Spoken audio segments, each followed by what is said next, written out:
Hey, salut les tortues et salut tout le monde qui peut écouter ce petit récit. J'espère que vous allez bien.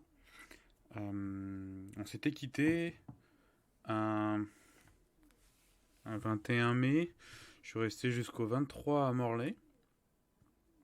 Et, euh, et donc je suis reparti en direction de Duo. Alors c'est pas très loin de Morlaix. Il faut redescendre. Aller à peu près à hauteur. Il y a une ancienne voie de chemin de fer euh, qui vient de Carré. Et donc moi, je l'avais partiellement pris d'aller à Lokirec. Et donc là, j'ai repris la route depuis Morlaix. Et je suis repassé à côté de Walgat avant de bifurquer et aller à un endroit qui s'appelle la vallée des Saints. Donc il faut savoir que juste avant d'aller à la vallée des Saints, euh, pendant tous les kilomètres, disons, que j'ai fait euh, sur, euh, sur la voie verte, c'était un enfer parce que ça montait, bon, en faux plat, hein, c'est une voie de chemin de fer. Ça montait, c'était accrocheur, le revêtement avec la pluie qui était tombée. Et puis à un moment donné, ben, je me suis arrêté et sous une ancienne gare, il y a des abris. Et là, il s'est mis à pleuvoir, mais pleuvoir. Et j'ai discuté avec des VTTistes là qui faisaient leur petite balade. Donc c'était plutôt sympa comme rencontre. Il y a toujours cet intérêt de l'autre qui voyage, qui a ses sacoches, qu'est-ce que vous avez dans les sacoches, pour combien de temps vous partez, d'où vous êtes parti, tout ça. C'est toujours intéressant. Bon voilà, et quand ça s'est calmé, eh bien j'ai continué à pédaler. Je crois petite pluie, je me suis pris. Je suis allé manger. Je suis allé manger dans un petit village. Je crois que j'ai pris à manger là-bas. Je me rappelle plus comment s'appelait ce village. Je me suis posé là-bas à l'église, comme d'hab. J'ai pas croisé beaucoup d'âmes, hein. Je crois qu'on était le. Il me semble qu'on était le lundi. Euh, et c'était un moment très tranquille. Vraiment, je suis allé à l'essentiel et je voulais aller jusqu'à la vallée des Saints. Il faut savoir que la Bretagne a aussi des légendes, des mythologies, des notions comme ça. Et donc là, il y a j'allais dire des uluberlus, mais des passionnés. Et je pense que des gens qui s'y connaissent, qui se sont dit, on va faire comme dans d'autres lieux, d'autres endroits sur Terre. On va sculpter des roches à l'effigie de ces saints-là de Bretagne. Et donc depuis, je crois que ça fait peut-être 20 ans maintenant que il y a des statues comme ça, qui commencent à s'ériger dans une vallée. Et on y va et c'est assez impressionnant. Elles doivent faire peut-être 5 mètres de hauteur. Vraiment, c'est beaucoup plus grand qu'un humain. Et on peut voir aussi les gens qui travaillent et qui sculptent ces, ces pierres. Et vraiment, c'est super intéressant, quoi. Enfin, c'est super impressionnant, super intéressant. Moi, j'avais posé le vélo, j'ai marché un petit peu à travers les saints. Et donc, j'ai eu ce point de vue-là de l'intérieur, on va dire. C'est un peu comme si on allait à Stonehenge ou à Karnak, et on se baladait à travers les roches. Là, pour le coup, on est plutôt, on est aussi entre les pierres. Et par contre, on n'a pas de vue d'ensemble. À moins que si on fait le tour en voiture, etc., autour de la colline. Donc c'est vraiment intéressant. Ça se fait quoi. Ça prend même pas une heure, hein, mais c'est super intéressant. Ah oui, d'ailleurs, je me suis pris un petit café aussi à la boutique. C'était, C'était plutôt, ça réconfortait, ça réchauffait. Donc voilà. Et ensuite, ben, j'allais chez d'autres warm showers qui m'accueillaient le soir, Serge et Stacy. Euh, Quand je suis arrivé, je suis pas tombé sur la bonne maison. Il y a une route, hein, il y a quelques maisons et toutes plus ou moins, elles ont toutes plus ou moins été retapées ou elles sont à retaper. Et là, donc j'ai sonné à une maison, c'était en fait des British. Elle m'a dit non, non, Serge, c'est à côté. Et Serge, c'est un monsieur qui est à la retraite maintenant. Super sympa, les lunettes, le crâne un petit peu dégarni, les cheveux blancs, et pas du tout sa langue dans sa poche. Et il était en train de bosser dans une des parties du corps en fait de ferme, parce il y a une maison et après il y a il y a comme des granges. Donc il était dans une des granges et il bossait, il était sur son échelle. Et donc, euh, et donc là a commencé un peu la fin de journée et la soirée. J'ai pu nettoyer mon vélo. Il m'a dit bah là voilà, ça c'est ta chambre, tu peux prendre la douche là, fais comme chez toi. Et c'était génial quoi. Euh, et puis est arrivé Stacy, on a discuté. Donc après tout ça, j'ai appris que ils étaient fabuleux ces gens-là. C'était un couple qui s'était connu en Afrique, en voyage, il y a très longtemps. Donc, et elle était australienne. Donc ils se sont retrouvés là. Lui, il est français et breton d'ailleurs. Euh, et donc euh, et donc voilà, euh, ils se sont rencontrés là-bas. Lui, il était costumier dans l'industrie du ciné et il a travaillé avec des grands réalisateurs. Et c'était super intéressant de l'entendre parler, d'entendre parler Stacy, euh, bah, la relation avec leurs enfants, tout ça. Enfin, vraiment super chouette. Ça a été un très bon moment. Et il faisait de la cuisine simple, des euh, voilà, il a fait une soupe, enfin c'était super chouette. Tout revenait sur le feu.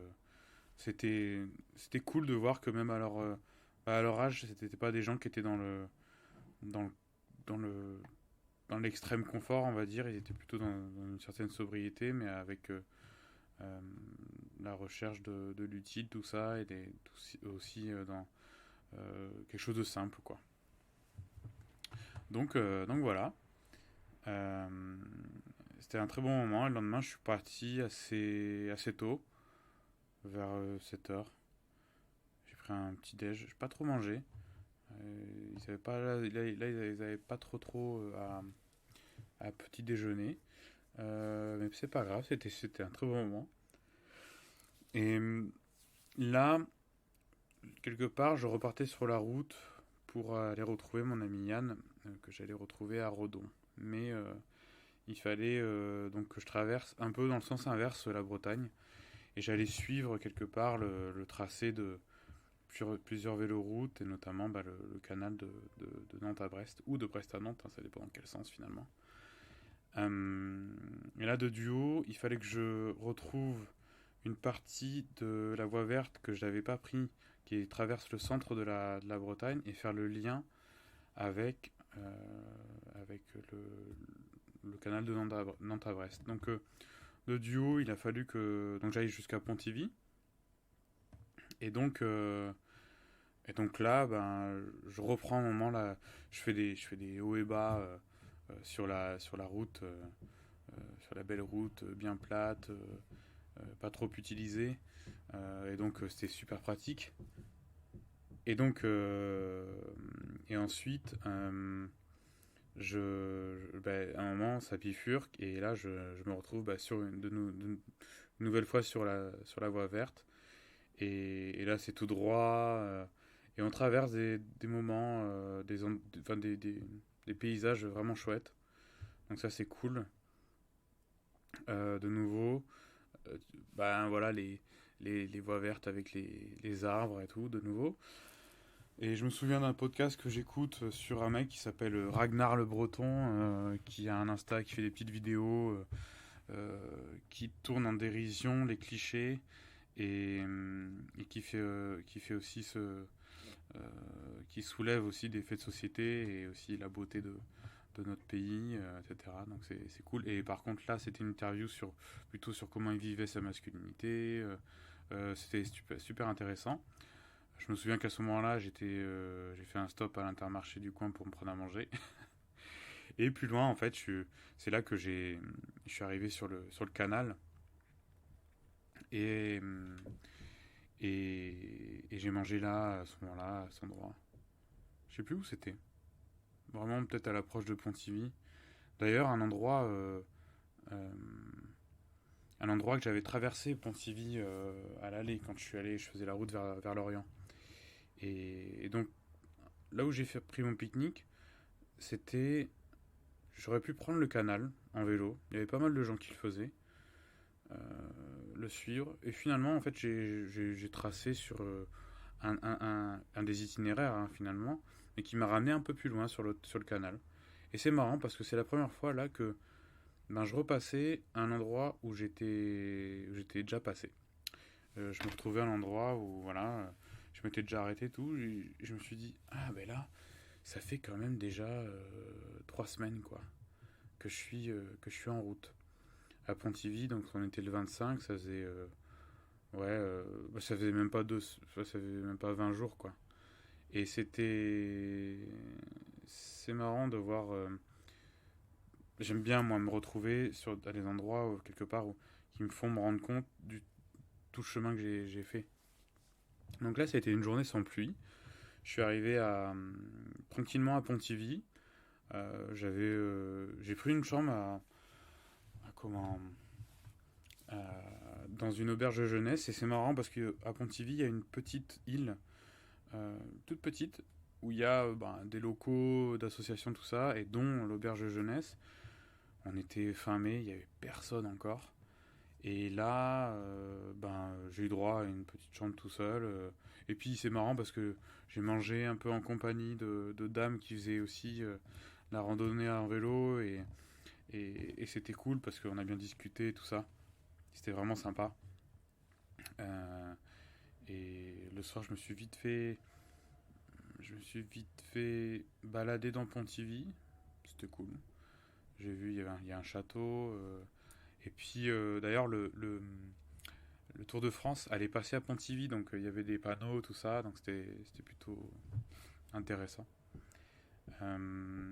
Et par contre, j'allais pas repartir dans le même sens que la dernière fois. Donc, vraiment pas vers le sud, mais c'était un peu sud-est pour pour rallier Redon. Donc on s'était dit une date avec Yann.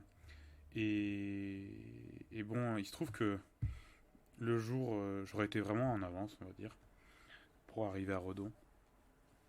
Mais comme je m'octroyais des jours de tranquillité, je prenais mon temps, euh, bon, vous allez voir, ça tombait bien. Le lendemain, donc réveil à Pontivy, on est le 26 mai, et là, c'est de la pluie, donc il se met à pleuvoir à 9h. C'est de la pluie, mais genre pluie brouillard, quoi. Et ça n'arrête pas de tomber. Donc c'est-à-dire que de 9h, à partir de 9h, toute la route, j'ai eu de la pluie toute la journée. Et je me suis dit, je vais faire des petites étapes, tout ça, et bon, bah, c'était fermé ici et là, ou alors c'était complet. Et donc le long de ce canal, par contre, c'est très beau. C'est beau, hein, c'est gris et tout ça, mais c'était vraiment beau.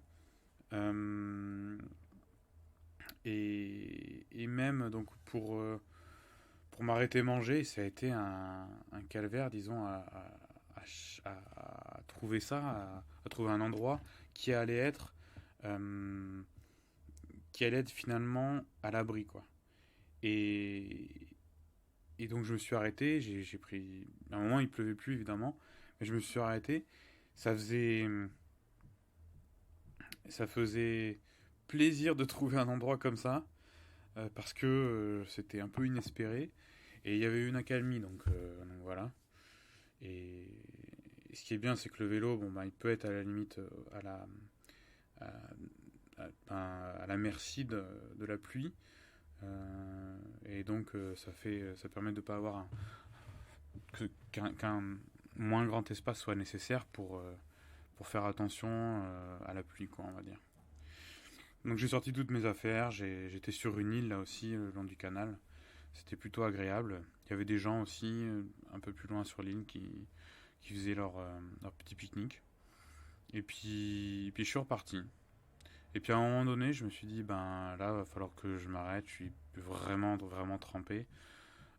Autant la transpiration à l'intérieur du kawaii et vraiment toutes les affaires, quoi.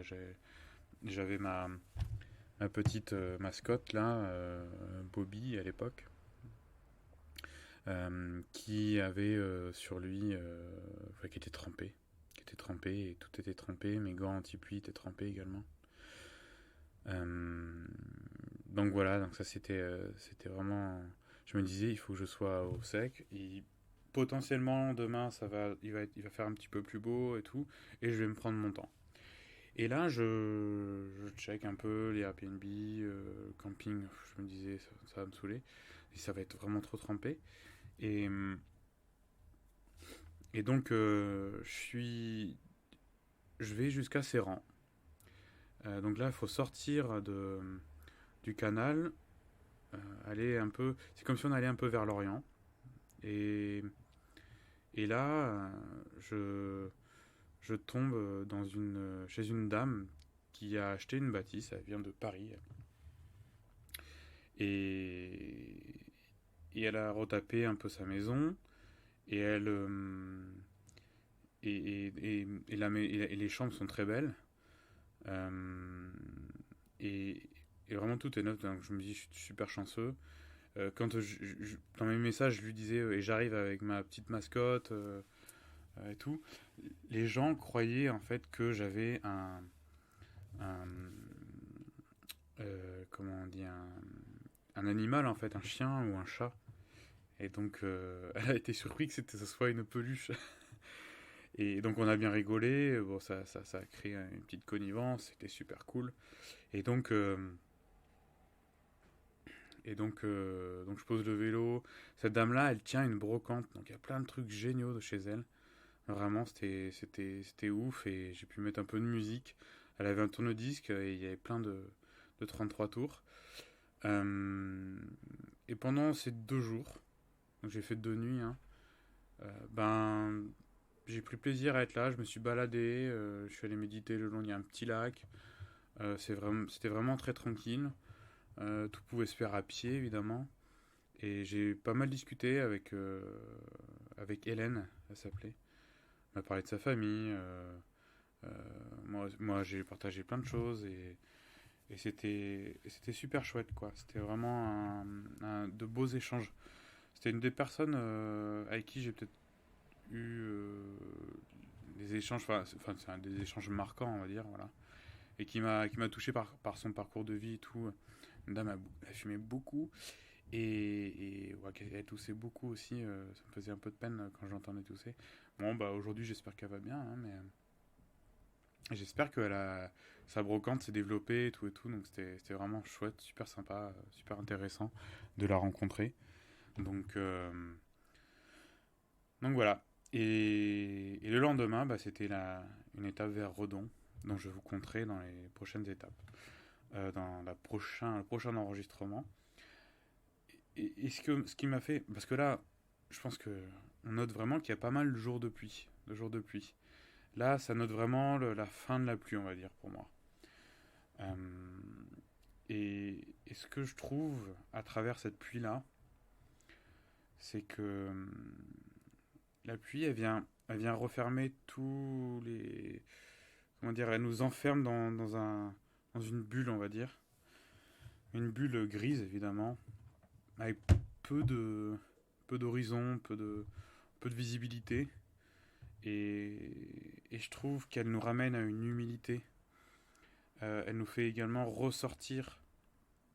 euh, Elle crée comme un filtre pour nous faire ressortir que les bonnes choses. C'est dur sur le moment, c'est pas agréable, mais il y a beaucoup de bon, beaucoup de bien dans ces moments. On se retrouve vraiment d'autant plus seul Parce que même si j'étais avec mes podcasts ou ce que j'étais en train d'écouter, il n'y avait pas plus que ça de... Ça me renvoyait vraiment à l'intérieur de moi-même, quoi. Il n'y avait pas d'échappatoire. C'est un élément on ne peut pas passer à travers. Et, et ça ne fait que nous créer de l'espérance, mais aussi d'être ancré dans notre moment présent parce on la ressent la pluie, elle vient elle nous coule entre les doigts, elle ruisselle un peu partout sur notre corps, on l'a sur le visage et, et elle est là quoi. Euh, et c'est vraiment évidemment je trouve ça beau, c'est embêtant pendant 10 minutes on va dire. Mais après on l'a avec nous quoi. Et je trouve ça profond de communion finalement avec les éléments. Ça nous apporte une force d'humilité euh, face aux éléments, quoi. Et on se retrouve à dire, à se dire, ben après ça, bon, pendant ça, mais après ça, tout est beau, quoi. Il y a pas, on se pose plus de questions. C'est, ben, le jour facile, c'était celui d'hier, quoi. Et, et aujourd'hui, ce sera un très bon moment. Donc c'était vraiment. Je voulais vite fait philosopher sur ce point-là, parce que je dis toujours que bah, pendant ce périple, j'ai eu 50% de jours de pluie. Vraiment, j'ai calculé tout ça, quand je faisais de la route. Mais bah, c'est vraiment important, et ça. Dans l'appréciation, je pense, du moment, ça dénote vraiment beaucoup de choses.